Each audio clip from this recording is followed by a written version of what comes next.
The transport van jolted to a stop, jerking Daniel Ruiz awake. His wrists ached from the cuffs, his neck stiff from the long ride.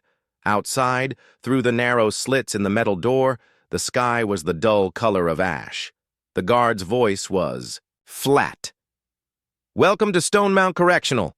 Daniel stepped out into a wall of noise, clanging gates, barking orders, the low roar of voices echoing off concrete. The cold air smelled faintly of bleach, sweat, and something metallic like old blood. He kept his head down, but his eyes scanned the yard through quick, nervous glances. Men in faded orange shuffled past, some with hollow stares, others with smirks that lingered a second too long. It felt like stepping into a predator's enclosure. Except here, the predators wore human skin. They processed him quickly. Fingerprints, mugshot, a sack of prison-issued clothes. His belongings were reduced to a paper bag with his name scrawled in marker. The guard handing him the uniform didn't look at him once. Walking through the main corridor, Daniel noticed the sound changed. The sharp echo of boots on concrete replaced by the dull thud of steps on old linoleum. Conversations behind steel doors drifted out like ghosts. A laugh here, a muttered insult there. He caught a glimpse through one open cell, a man with tattoos crawling up his neck, sitting perfectly still, eyes locked on him like he was already claimed. Then he saw him. Marcus Cole was leaning against the far wall of the day room, broad shoulders relaxed, hands in pockets. His presence was magnetic in a way Daniel couldn't place. Not just physical strength, but a quiet authority. His eyes followed Daniel's every move, assessing him with the calm interest of someone who already knew the outcome.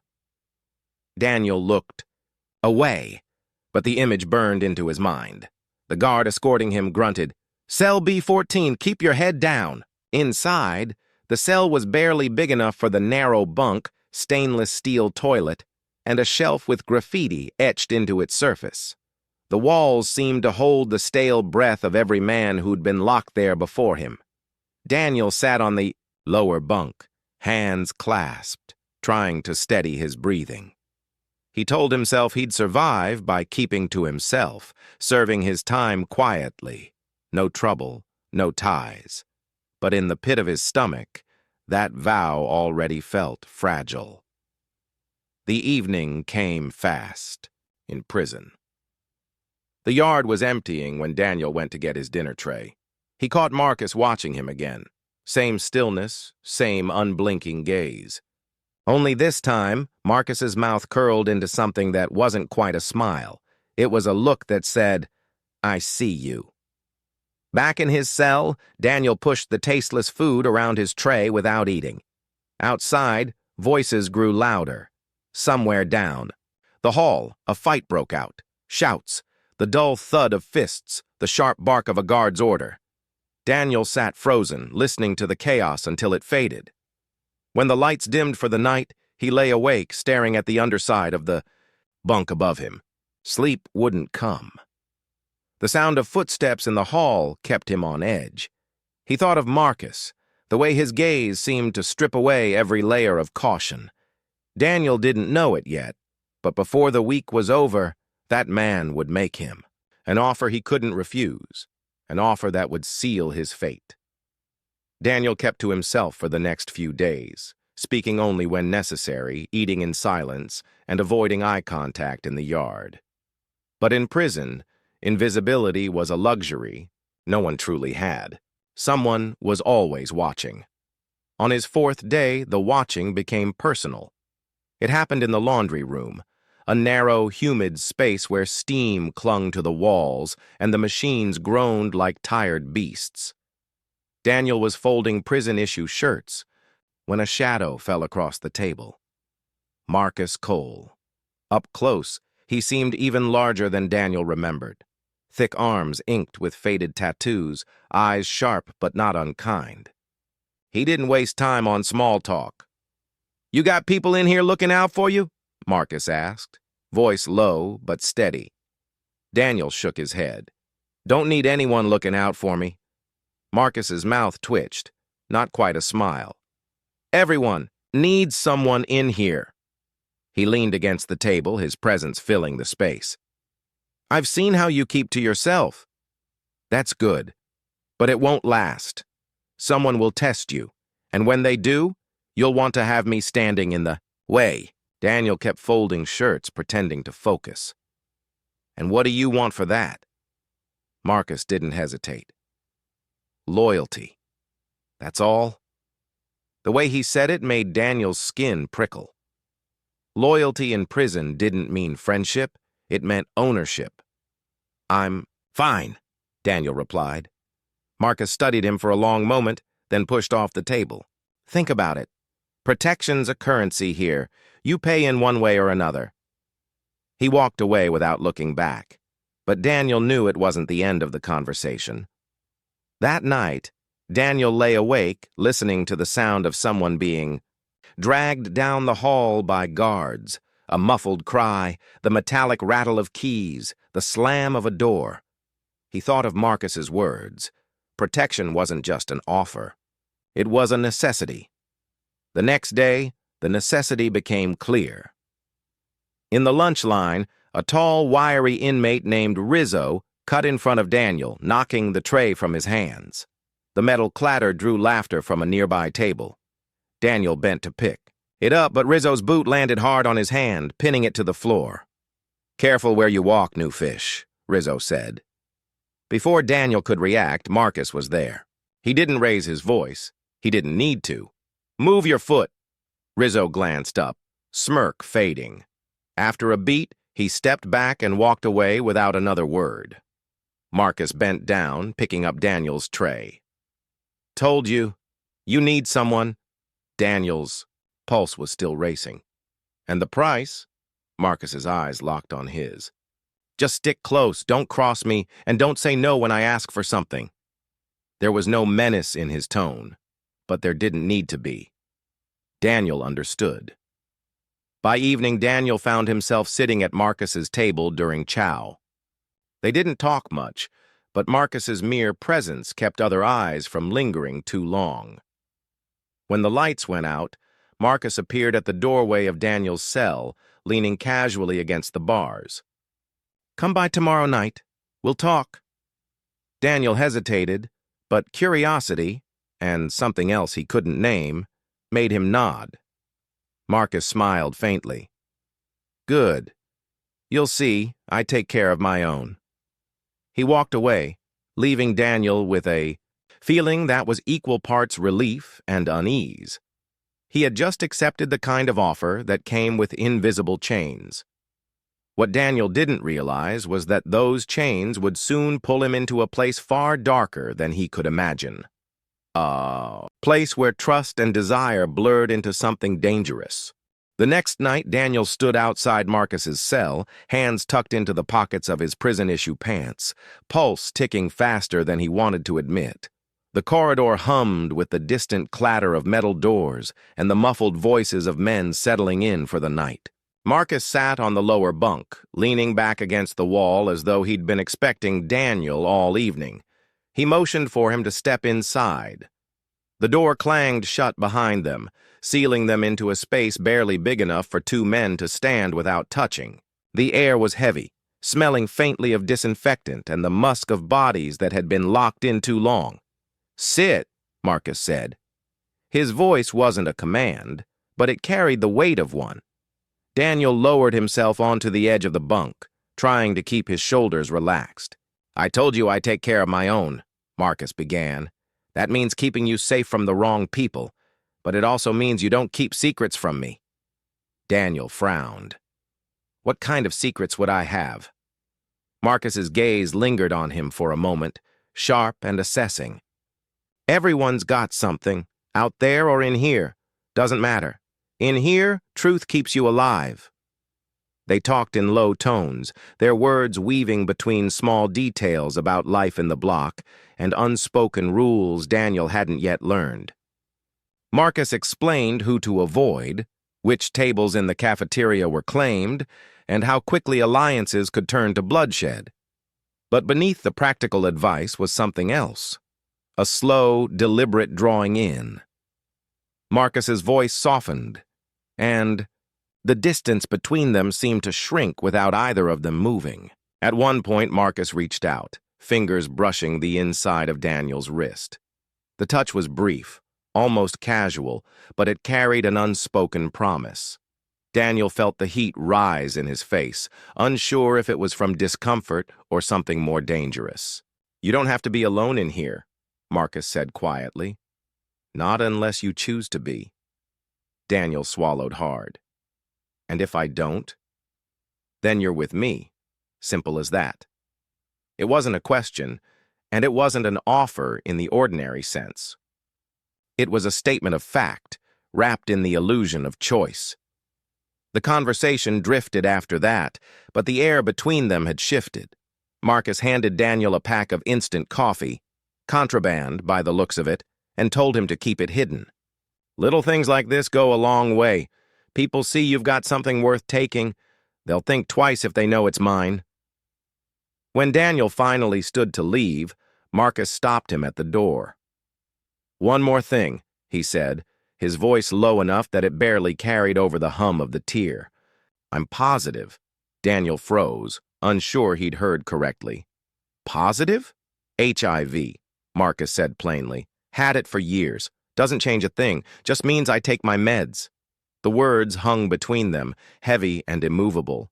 Daniel's mind spun, trying to read Marcus's face for a hint of why he'd said it, warning, confession, or test. Marcus's expression gave nothing away. "Now you know. No secrets." Daniel nodded stiffly and stepped into the hallway. The cool air felt different out here, thinner somehow. As he walked back to his own cell, he kept replaying the moment. The steady tone, the calm certainty, the strange mix of vulnerability and control. He lay awake that night, staring at the dark ceiling, listening to the occasional cough or muttered curse from other cells. He told himself it didn't matter, that Marcus's health wasn't his problem. But deep down, he knew the truth. Once you stepped behind a cell door with someone like Marcus, you never really walked out alone. By morning, whispers had already begun. By the next morning, something had shifted in the way people looked at Daniel. Conversations that used to pause when he walked past now seemed to start because of him. In prison, silence could be protection, but whispers were a slow poison. It began in the chow line. Two inmates at the next table glanced at Daniel, their heads leaning close, voices low. He caught fragments. "Coal, new fish, sick," before the noise of the cafeteria swallowed the rest. In the yard, later that afternoon, the stares became harder to ignore. Groups that had never paid him any attention before now followed him with their eyes, their expressions a mix of curiosity, amusement, and something darker. Prison yards had their own ecosystem. Men formed into clusters along the edges, smokers, lifers, hustlers. The center was for those who wanted to be seen. Daniel usually kept to the perimeter, pacing slowly, avoiding trouble. But today, trouble came to him. Rizzo, the same wiry inmate Marcus had chased off days earlier, was leaning against the fence when Daniel passed. "Word is," Rizzo said with a crooked grin, "you and Cole are real close." Daniel kept walking. "Careful," Rizzo called after him. "Man like that comes with extras." Laughter followed him across the yard. Daniel's jaw tightened. He knew what extras meant. He also knew Marcus had been honest, brutally so, about his status. But now that truth was a weapon in someone else's hands. When he spotted Marcus near the weight bench, the other inmates around him seemed to melt away, as if his presence created a bubble of space no one dared cross. Marcus caught Daniel's eye and waved him over. "You hearing things?" Marcus asked once Daniel was close enough. "Yeah," Daniel admitted. Marcus's face hardened. "Doesn't matter. Let them talk. They don't know anything." "They know enough," Daniel said quietly. For a moment, Marcus just stared at him, unreadable. Then his hand landed on Daniel's shoulder, firm but not rough. "You're with me. That's all that matters." It was meant to be reassurance, but it felt like a lock clicking shut. Over the next few days, the rumors grew teeth. A guard lingering near the showers gave Daniel a pointed look and muttered something under his breath. An inmate Daniel barely knew refused to sit near him in the cafeteria. Even the nurse in the medical ward seemed more clinical, less human, when Daniel went to pick up aspirin for a headache. One evening, as Daniel was heading back to his cell, a scrap of folded paper slid under his door. He hesitated before opening it. "He's gonna kill you. Better him than you." No signature, just jagged handwriting on lined paper. The message churned in his stomach all night. He didn't know if it was a warning or an attempt to push him into violence. Either way, it meant someone was paying close attention. The following morning, while standing in the pill line, Daniel overheard two inmates behind him. "Don't matter if it's consensual," one said. "If he gave it to him, that's a death sentence." Daniel's hands clenched at his sides. The rumors had crossed from suggestion to certainty. In here, truth didn't have to be proven. It only had to be believed. By the end of the week, Daniel was waking up with night sweats, headaches, and a constant ache in his muscles. He told himself it was stress, bad food, maybe the cold drafts that seeped into his cell at night. But deep down, a colder fear took root. One afternoon, after nearly fainting in the yard, a guard ordered him to the infirmary. The nurse didn't say much, just drew blood and told him to wait for results. As he sat in the small, sterile room, Daniel couldn't shake the thought. If the rumors were true, if Marcus had given him more than protection, he wasn't sure what terrified him more, the illness itself or the chain reaction it would set off inside these walls.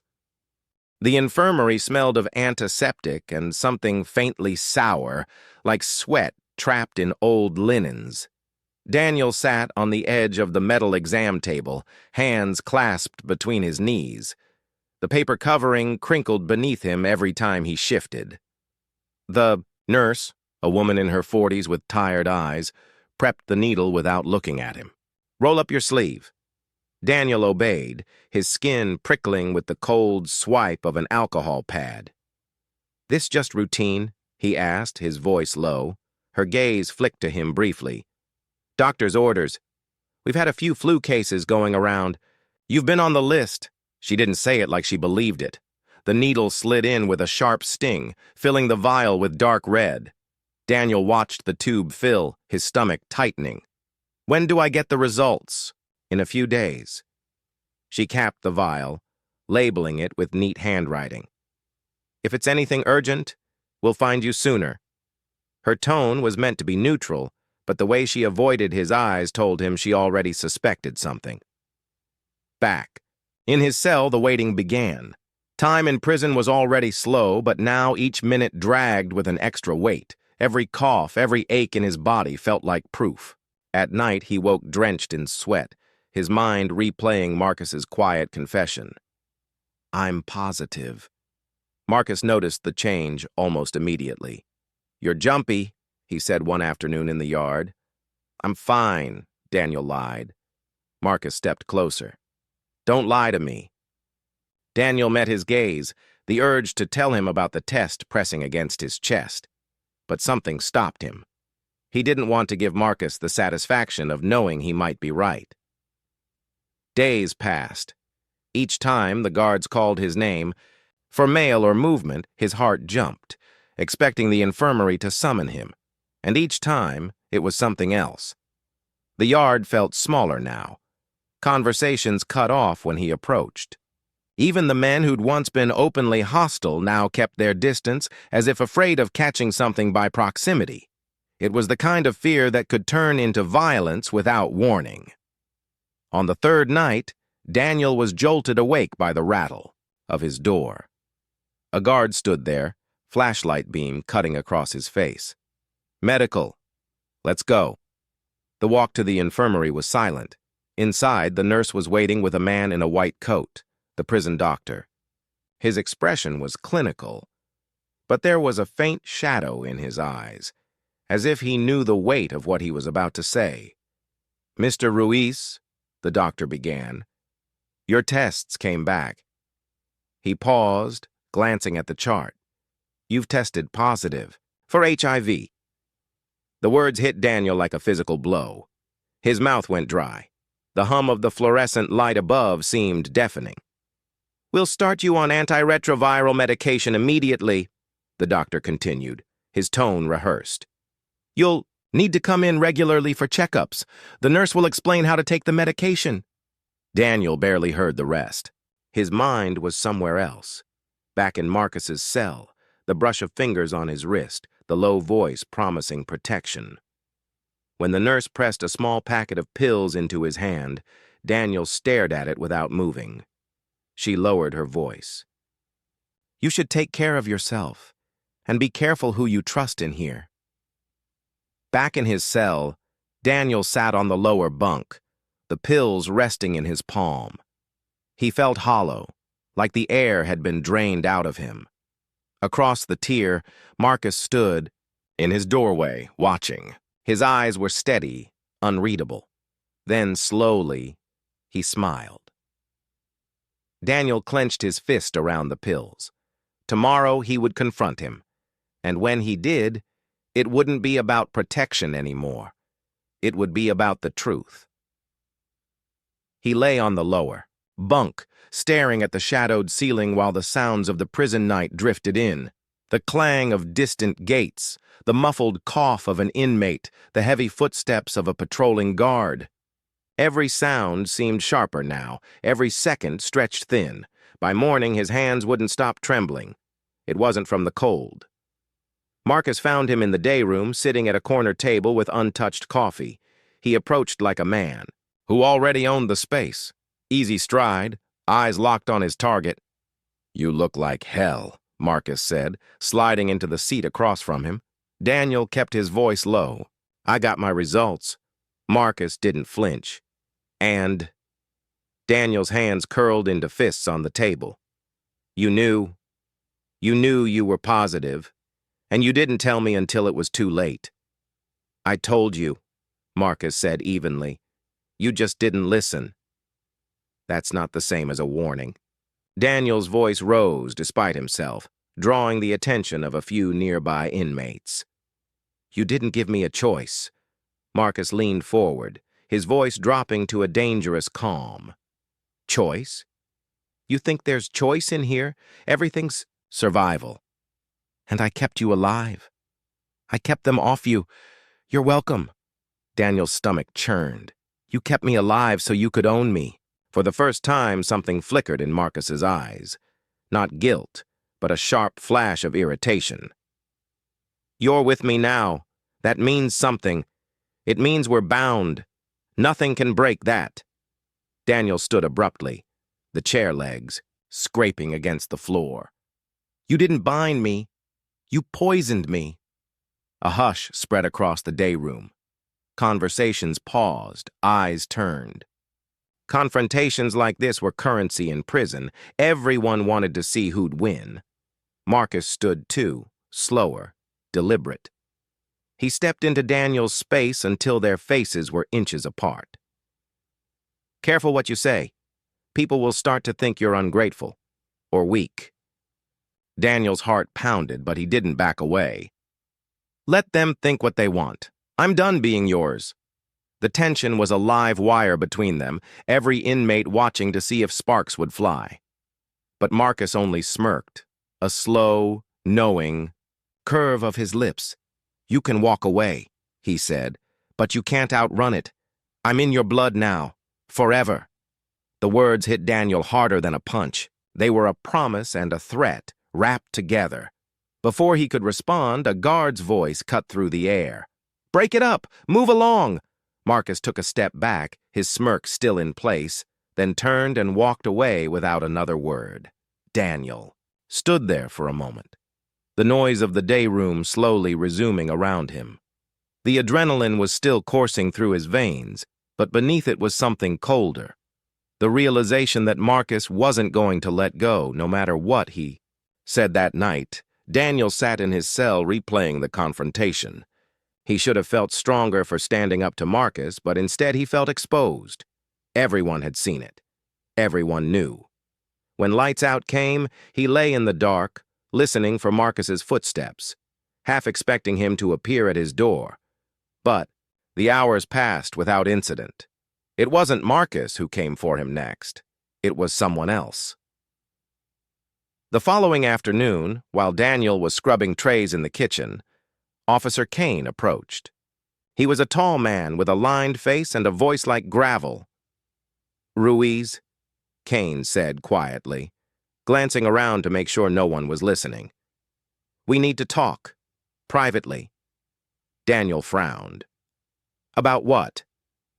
"About Cole," Kane replied, "and how to make sure you stay breathing." Officer Kane led Daniel out of the kitchen through a side door rarely used by inmates. The hallway beyond was narrow, lit by flickering fluorescent tubes, the hum of the lights almost louder than their footsteps. Kane didn't speak until they were several turns away from the main traffic of the prison. He stopped in front of a locked storage room, unlocked it, and motioned for Daniel to step inside. The space smelled of metal polish and dust. Shelves lined the walls, stacked with boxes of supplies. Kane shut the door behind them. "You and Cole," Kane began, his voice low and direct, "are headed for trouble." Daniel crossed his arms. "That's not exactly news." Kane studied him for a long moment, his eyes narrowing. "You think I'm here to play counselor? I've been in this place 15 years. I've seen what happens when Cole decides someone belongs to him, and what happens when they try to walk away." Daniel kept his expression flat, but his stomach tightened. "And what happens?" "They disappear," Kane said. "Not all at once. First they get jumped in the yard. Then they're transferred to isolation for their own safety. Sometimes they make it to parole. Sometimes they end up in a body bag." Daniel swallowed hard, saying nothing. Kane took a step closer. "I'm telling you because I've seen you keep your head down since you got here. You don't seem like someone looking for a fight. But Cole? He'll bring one to you, and he won't stop until he's satisfied." Daniel's voice was barely above a whisper. "So what are you saying? I should just do what he wants." "I'm saying you need to get out of his reach," Kane replied. "There's a transfer request I can push through. Different block, different routine. It won't make you invisible, but it'll give you space." Daniel shook his head. "And what's in it for you?" Kane's mouth twitched. Not quite. A smile. "Maybe I'm tired of cleaning up after Cole's messes. Maybe I think you're worth saving. Doesn't matter. The offer's there. But you've got to decide before the week's out." For a long moment, the only sound was the faint buzz of the light overhead. Finally, Kane unlocked the door and stepped aside. "Think about it, Ruiz, and if you're smart, don't let him know we talked." The walk back to his cell felt longer than it should have. Every shadow in the corridor seemed heavier. By the time Daniel reached his tier, Marcus was leaning casually against the bars of his own cell, watching. "Where you been?" Marcus asked. Daniel kept moving. "Kitchen cleanup ran late." Marcus's gaze lingered on him, searching for something. Then, with a slow nod, he stepped back into his cell. That night, Daniel lay awake, Kane's warning replaying in his mind. Transfer sounded like the smart move, but prison had taught him that running could be as dangerous as staying. And there was a part of him, a part he hated, that didn't want to leave without some kind of closure. 2 days passed without another word from Kane. Daniel avoided Marcus as much as possible, taking different routes to the cafeteria, skipping yard, time when he could. But avoiding Marcus meant being alone. And in here, alone meant vulnerable. On the 3rd day, a folded note appeared on Daniel's bunk. No name, just a short line in sharp block letters. "Stay away from him, or you're next." The handwriting wasn't Kane's. The note stayed in Daniel's pocket for hours before he finally tore it into pieces and flushed it down the cell's stainless steel toilet. But shredding the paper didn't erase the words. They looped through his mind every time he caught sight of Marcus across the tier. Daniel chose silence as his shield.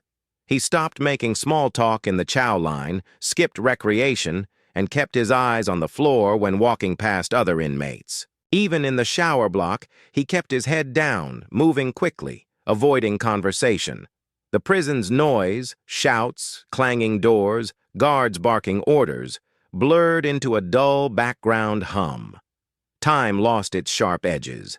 Days bled into one. Another marked only by the arrival of meals and the faint change in light through the barred windows. Marcus noticed the shift. One morning, as Daniel passed him on the way to work detail, Marcus called out, "You're acting like a ghost, Ruiz." Daniel didn't respond. He didn't even slow his pace. That earned him a laugh from Marcus, but it wasn't a warm laugh. It was the kind of laugh that said, "I see you. I'll wait." By the fourth day of avoiding him, Daniel felt the tension in his own body like a constant cramp. The isolation was supposed to keep him safe, but it was starting to work on his mind. He found himself thinking about Kane's transfer offer more often, imagining what it might be like to be in another block, away from Marcus's shadow. But transfers weren't immediate. Even if Kane pushed it through, it could take weeks. And in those weeks, Marcus could still reach him. One night, while lying in his bunk staring at the ceiling, Daniel overheard a conversation from 2 cells down.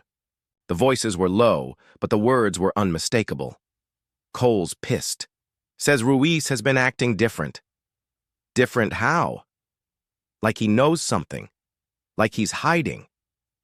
Daniel's breath slowed, his heartbeat pounding in his ears. He shifted quietly, pressing his ear against the thin concrete wall. "You think he'll do something?" the second voice asked. "He always does." Daniel didn't sleep much after that. The next morning, he skipped breakfast entirely, choosing to sit on his bunk until the block cleared. When Officer Kane made his rounds, Daniel considered saying something, maybe asking about the transfer. But Kane's face was unreadable, and there was no privacy in the hallway. The risk of being overheard was too great.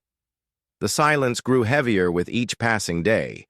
Even in the yard, where Daniel used to find a measure of release, walking slow. Laps near the fence, he now kept himself anchored to the far corner, away from the basketball court where Marcus held court with his crew.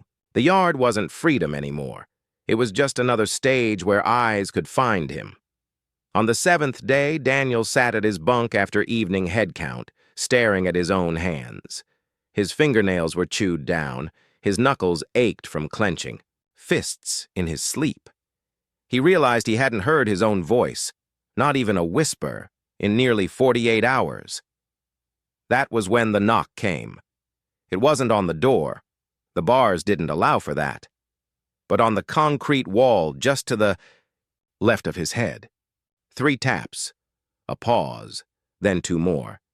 Daniel froze, the tapping repeated, slower this time, deliberate. He leaned forward, listening.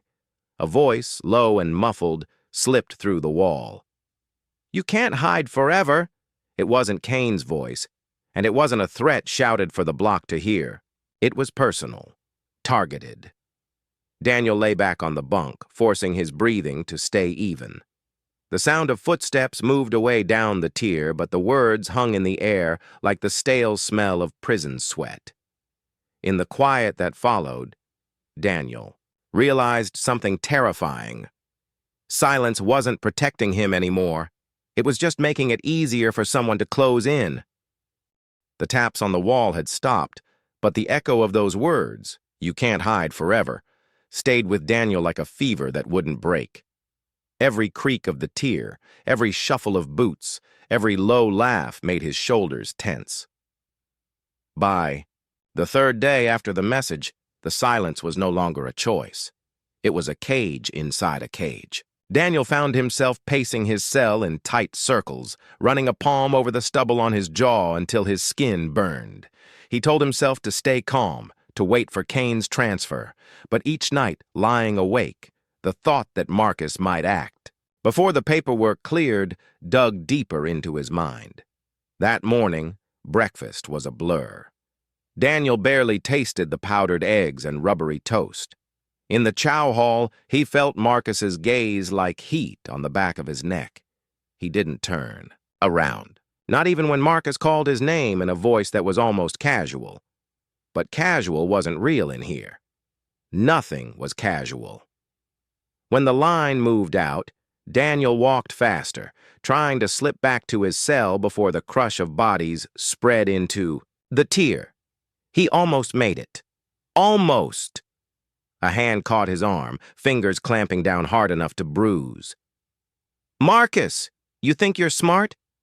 Marcus's smile was tight, almost friendly, but his grip said otherwise. "Avoiding me like that? Makes people talk." Daniel tried to pull away, but Marcus leaned in close, his voice a low hiss. "I hear you've been talking to Kane. That true?" Daniel's mouth was dry. "I haven't said anything." Marcus's eyes searched his face like he was reading a confession. Then he let go, just enough for Daniel to think it was over, before giving his arm one last, sharp squeeze.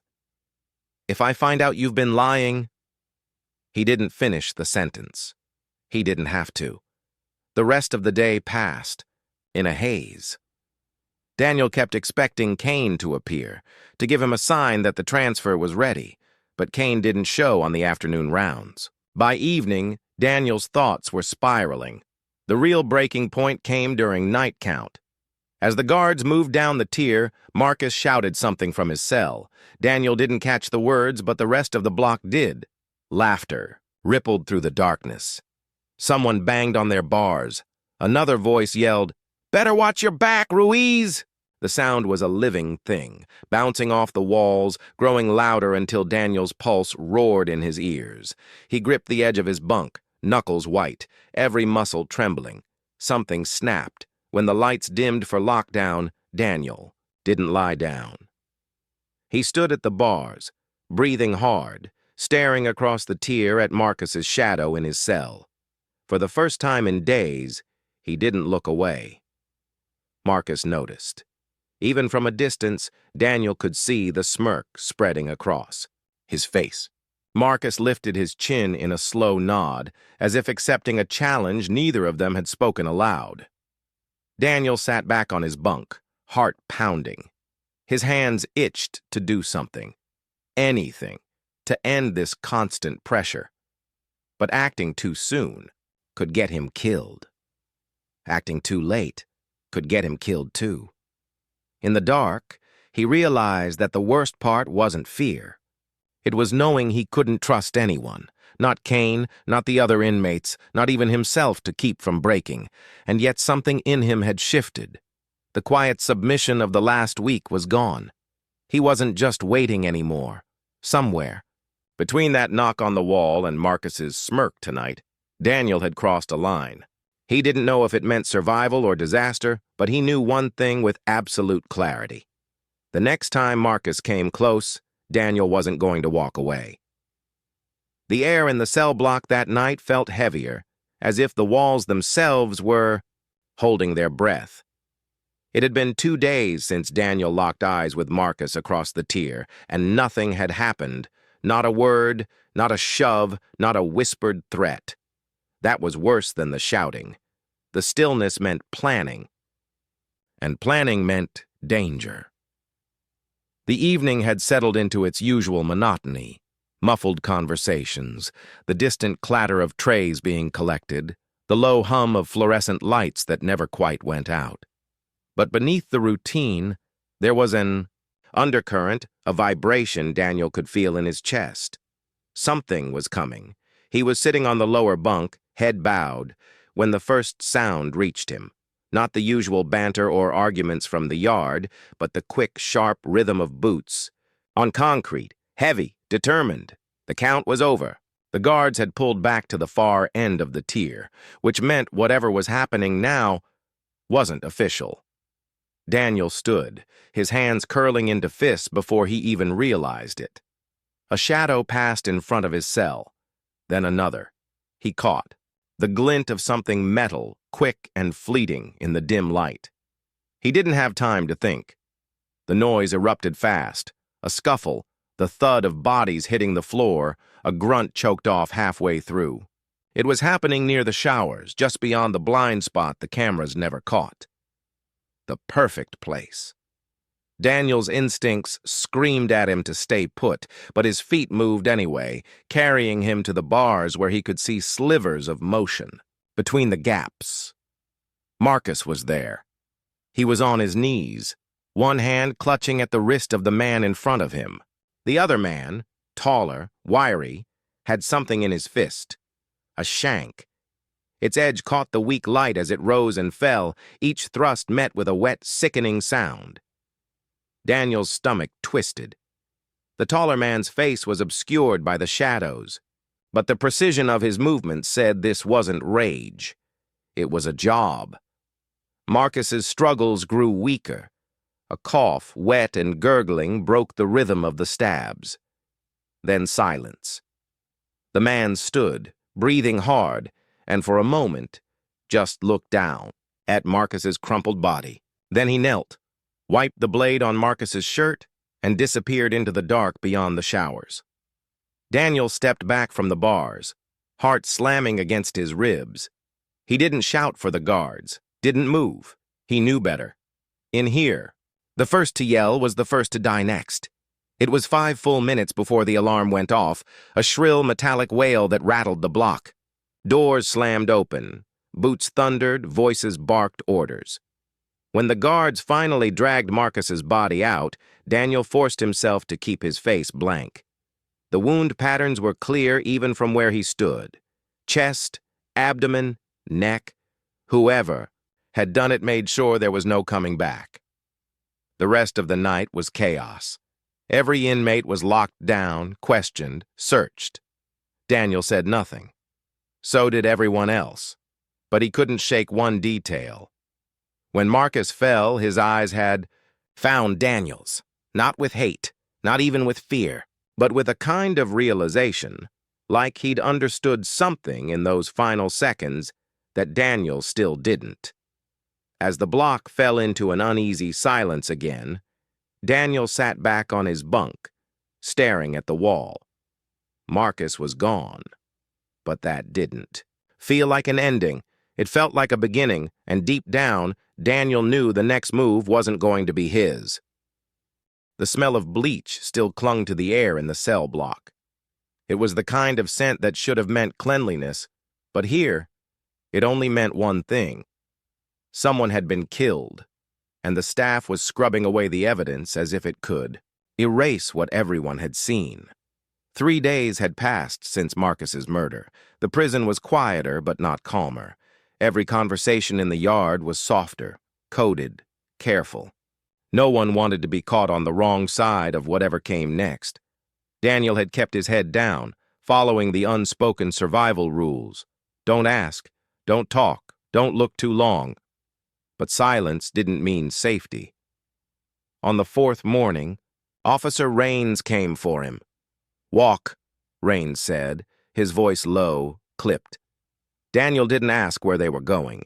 Questions were dangerous currency here, and Raines wasn't a man you wanted to owe change to. They passed through 2 gates, each clanging shut behind them, until they reached an unused storage room. Inside, Raines locked the door and leaned against it. "You've got a choice," he said, "and not much time to make it." Daniel's pulse quickened. Choices in prison weren't real choices. They were just different paths to the same dead end. Raines's eyes narrowed. "You saw what happened to Marcus. I know you did. And I know you've been smart enough to keep your mouth shut." Daniel stayed still, his face unreadable. "Thing is," Raines continued, "Marcus was more than a prisoner. He had connections outside." Daniel didn't like where this was going. "They were paying for protection," Raines said. "Now that he's gone, they need a new arrangement, and they think you might be worth the investment." Daniel let out a slow breath. "And if I say no?" Raines smirked, a humorless twist of his lips. "Then I stop protecting you. And trust me, Daniel, you're not going to make it a week without help." The truth sat heavy in the air. This wasn't about loyalty or even survival. It was about leverage. Raines could make Daniel disappear just as easily as Marcus had. "What's the catch?" Daniel asked. "You'll do a job for me," Rains said. "One job. Then you walk out of here clean. Transfer to minimum security, early release, all tied up in a nice bow." Daniel almost laughed. Freedom dangled in front of him like a carrot. But there was always a stick waiting behind it. "What job?" Rains stepped closer, lowering his voice. "There's an inmate in protective custody. He's a problem for some people. You get close, make it look like an accident, and you're done. No one traces it back to you." Daniel's stomach tightened. This wasn't a deal. It was a death sentence wearing the mask of a pardon. "And if I refuse?" Daniel asked again, though he already knew the answer. Rains's smirk deepened. "You won't have to worry about refusing for long." The room felt smaller, the walls pressing in. Freedom had always been an illusion here, a story they told to keep men obedient. But now, the illusion had teeth. Daniel left the storage room without agreeing to anything, but Rains didn't call him back. That was its own message. The clock had started ticking. Back in his cell, Daniel sat on the edge of his bunk, staring at the floor. If he did what Rains wanted, he'd carry the weight of it for the rest of his life. If he didn't, he wouldn't live long enough to feel the guilt. The next day, a folded piece of paper slid under his cell door. Inside was a name, a cell number, and a single word: soon. Daniel closed his fist around it, the edges biting into his palm. Somewhere deep inside, a part of him still wanted to believe there was a way out, a way to survive without becoming the very thing he hated. But in prison, hope wasn't free, and the price of freedom was about to be paid in blood.